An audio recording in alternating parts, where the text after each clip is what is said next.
স্নেহের ছাত্রছাত্রী, তোমরা সবাই কেমন আছো? আশা করছি ভালো আছো। তোমাদের সকলকে মাধ্যমিক অনলাইন গাইডের চ্যানেলের পক্ষ থেকে আমি বায়রন স্যার অভিনন্দন এবং শুভেচ্ছা, প্রীতি, ভালোবাসা জানাচ্ছি।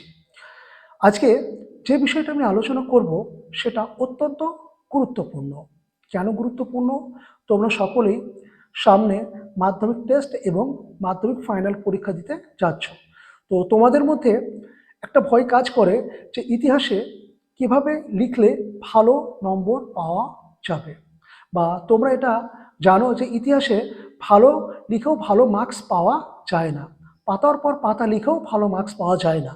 যে ধারণাটা তোমাদের মধ্যে আছে সেটা অত্যন্ত ভুল। আমি তোমাদেরকে বলছি বা আজকে আলোচনা করব কিভাবে ভালো করে লিখে বা কিভাবে লিখলে তোমরা ইতিহাসে সম্পূর্ণ মার্কস পাবে বা ভালো নম্বর, সর্বোচ্চ ভালো নম্বর পাবে। তো সেই ছাত্রছাত্রী, তোমাদেরকে এ প্রসঙ্গে আলোচনা করছি, ততক্ষণ তোমরা দেখতে থাকো। দেখো, প্রথমে তোমাদের এমসিকিউ আছে। তোমরা নিশ্চয়ই জানো এমসিকিউ কাটা কাটা নাম্বার, ওগুলো ভালো করে করবে। আর 1 নাম্বারের যে প্রশ্নগুলো থাকে সেগুলো তোমরা অবশ্যই পূর্ণ বাক্যে লিখবে। কারণ অনেক শিক্ষক মহাশয় আছেন যে যদি তুমি একটা শব্দে উত্তরটা দাও তাহলে কি করে, যে তিনি মার্কসটা কেটে নেন। কেন কেটে নেন?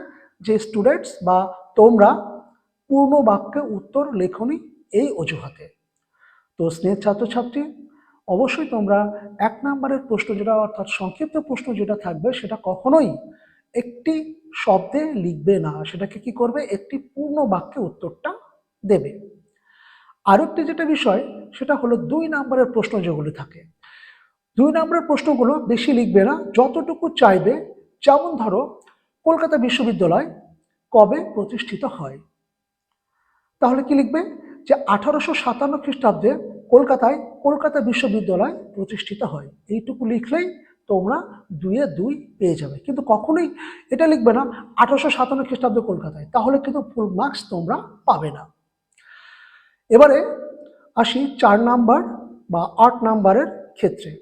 দেখো, 4 নাম্বার বা 8 নাম্বারের ক্ষেত্রে তোমরা সবসময় চেষ্টা করবে যেন পয়েন্টস ভিত্তিক উত্তরটা হয়। তোমার স্ক্রিনে দেখে নাও, আমি একটি প্রশ্ন এখানে আলোচনা করছি।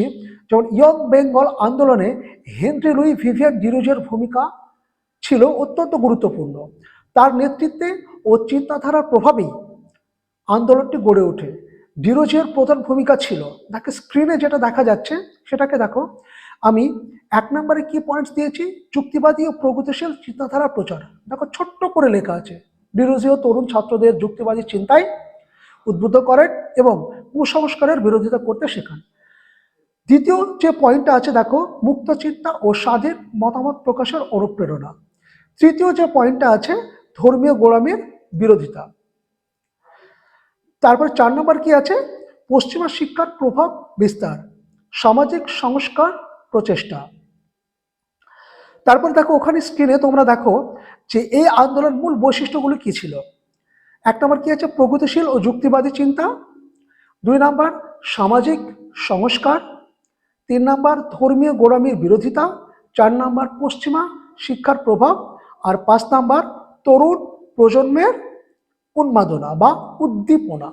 দেখো, বড় প্রশ্নটি যেভাবে তোমরা স্ক্রিনে দেখতে পাচ্ছ পয়েন্টস ভিত্তিক ছোট ছোট আকারে আছে, ঠিক ততটুকুই লিখবে।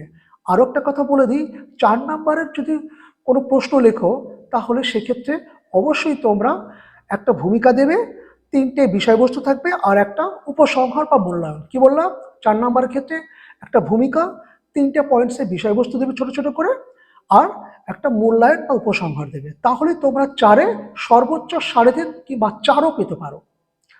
8 নম্বরের ক্ষেত্রে ঠিক অনুরূপ সেটাই, একটা পয়েন্টস থাকবে কি প্রথমেই ভূমিকা বা সূচনা, আর বিষয়বস্তু 7টা পয়েন্টে দেবে, ঠিক আছে, ছোট্ট ছোট্ট করে, আর শেষে মূল্যায়ন বা উপসংহার।